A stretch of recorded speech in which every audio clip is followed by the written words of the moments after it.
Hey guys, it's Kevin with Mix Coach. I'm sitting here today in the tracking room in Nashville. Just finished a orchestral session for my friend and producer, my friend Wayne Hahn, who we mixed a song last month, and I wanted to kind of tell you a little bit of what I learned during this session. One thing that may help you in your session prep is that these sessions like this don't really just come together like, you know, a vocal session or a guitar overdub. There's a lot of planning that goes into one of these sessions, and I was just thinking maybe some of these tips could help you with your next session, because orchestral sessions are big, so it takes a lot of prep work.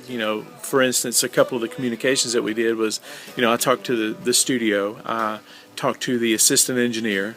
We talked to the producer and the arranger and the copyist, the person who takes the arrangement from the producer or the arranger, and they split off all the parts, like first violin, second violin, trombone, French horn, percussion, everything like that.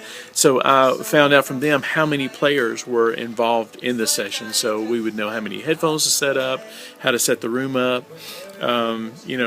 how to prepare the Pro Tools session so that we wouldn't have 100 tracks of mixed, so that they could play with. So the more you prepare for a session like this, the more you do your homework, and the harder you are on yourself in setting up for sessions like this. And your session, whether you're doing a vocal session or a guitar vocal session or something big like this, the more prep work that you do and the better you prepare for it, the better you look as an engineer. So be sure you do your homework on this stuff. Find out little things like, of course, where you're tracking it, whether it's at your house or not. Maybe it's in another studio. Find out how many people are going to be there. I even find out sometimes if they're tracking at my place, I even find out what kind of snacks they like, what kind of drinks they like, so that I can make sure that all that stuff is taken care of and that they feel, cared for when they're at the studio. But if you're in another studio, you find out things like how many people are going to, who's playing.